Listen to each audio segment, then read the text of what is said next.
अब ये शोक मनाना बंद करो और सगाई की तैयारी में लग जाओ।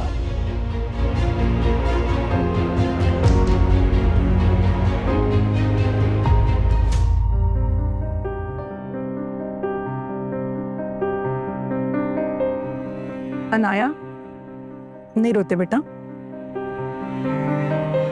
भले ही तुमने कभी अपनी सगी माँ नहीं समझा मुझे, लेकिन मैंने हमेशा तुम्हें अपनी बेटी की तरह माना है। और एक माँ के लिए उनकी बच्चों की खुशी सबसे ज्यादा इंपॉर्टेंट होती है। तुम चाहो तो आरुष के साथ ये घर छोड़कर भाग सकती हो और मैं तुम्हारी पूरी मदद करूंगी।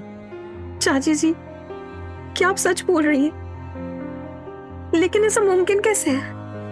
अगर चाचा जी को थोड़ी भी खबर पड़ी तो गजब हो जाएगा। अनाया, तुम बिल्कुल फिक्र मत करो। जब तक उनको पता चलेगा तुम लोग यहाँ से बहुत दूर निकल चुके होगे, और एक बार यहाँ से निकलने के बाद तुम आरुष के साथ शादी कर लेना, और शादी होने के बाद कोई तुम्हारा कुछ नहीं बिगाड़ सकता। मैं आरुष से बहुत प्यार करती हूँ चाची। क्या आप सच कह रही हैं? ऐसा हो सकता है क्या?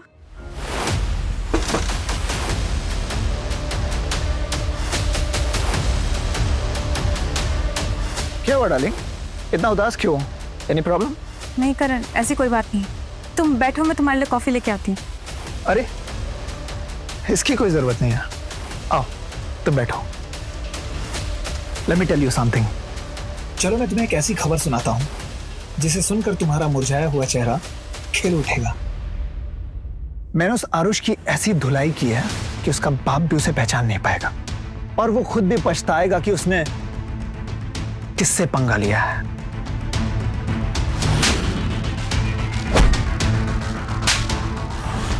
क्या हुआ, तुम ये सुनकर खुश नहीं हुई? नहीं तो मैं बहुत खुश हूँ। सही किया तुमने उसके साथ, वो इसी के काबिल। एनीवेज, तुमने हमारे सगाई की फंक्शन की तैयारियां शुरू किया नहीं?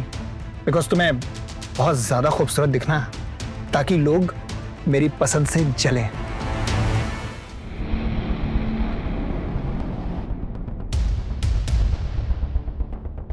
तुम्हें कितनी दफा कहा है कि ये बहनजी टाइप के कपड़े मत पहना करो।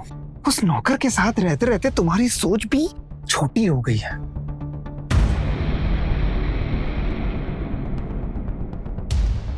ये लो, इसे पहनो।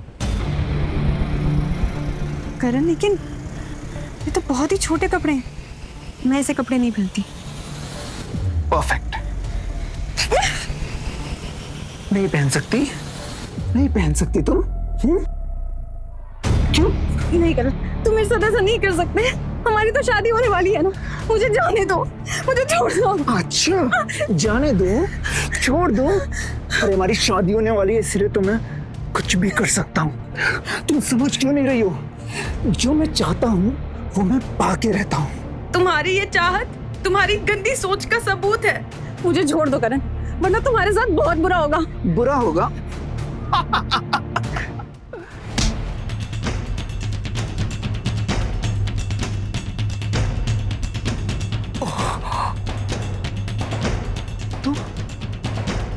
तुझे तो मैंने जेल में बंद करवा दिया था, तू यहाँ कैसे आया? अनाया की लोकेशन मेरे फोन से अटैच थी, उसे ट्रेस करके आया हूं मैं यहाँ।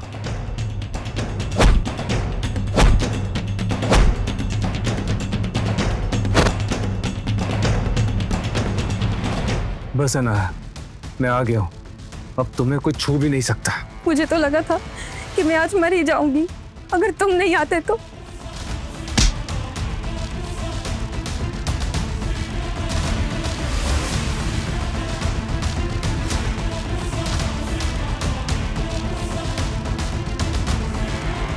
शादी के बाद उस लड़की को इस घर की नौकरानी बनाकर रखेंगे, फिर पड़े पड़े सड़ती रहेगी घर के किसी कोने में।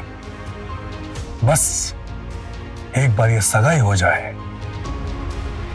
मम्मी पापा, आज मेरा दिल कर रहा है कि मैं भी आप लोगों के पास आ जाऊं। अगर आज आप दोनों यहाँ होते तो मैं अकेली नहीं होती। इस रिंग सेरेमनी की शुरुआत हम करेंगे, लेकिन एक खास मेहमान के आने के बाद, और वो खास मेहमान कोई और नहीं, टाइटेनियम ग्रुप के सीईओ। उनके आने के बाद ही हम सगाई की रस्म शुरू करेंगे। आखिर हम उन्हें भी तो दिखाएं राणास की शान।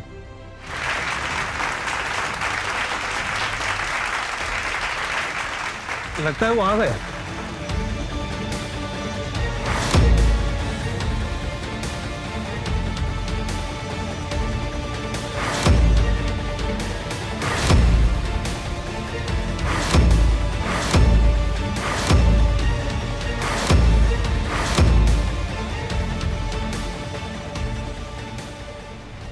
लो मैं आ गया।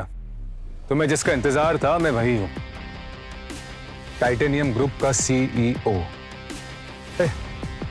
तू क्या समझता है ये भाड़े का सूट पहन के कोई सीईओ बन जाएगा? तुम जानते हो तुम किससे बात कर रहे हो? हाँ पता है, एक नौकर से जो भाड़े का सूट पहनकर खुद को सीईओ बता रहा है। अब इससे बड़ा मजाक क्या हो सकता है? मजाक तो तब होगा जब पूरी दुनिया को पता चलेगा कि कौन नौकर है और कौन असली मालिक। और आज वो दिन आ गया है। ये सगाई नहीं हो सकती। ये सगाई जरूर होगी। मैं अनाया को तुम्हारे लिए नहीं छोड़ सकता हूं। मैं तुमसे हारने वाला नहीं हूं। लेकिन मैं तुमसे सगाई नहीं करना चाहती। रहने दो अनाया, इन जैसे लोगों को मैं बहुत अच्छी तरीके से जानता हूं। ये लोग पैसे के लिए कुछ भी करते हैं। कितना पैसा लोगे अनाया को छोड़ने के लिए? 20 करोड़, 50 करोड़, 75 करोड़, या फिर पूरे 100 करोड़ चाहिए तुम लोगों को? हाँ हाँ, डील, मुझे ये डील मंजूर है। नहीं नहीं नहीं। आगे देखने के लिए टुकटुकी ऐप डाउनलोड करें।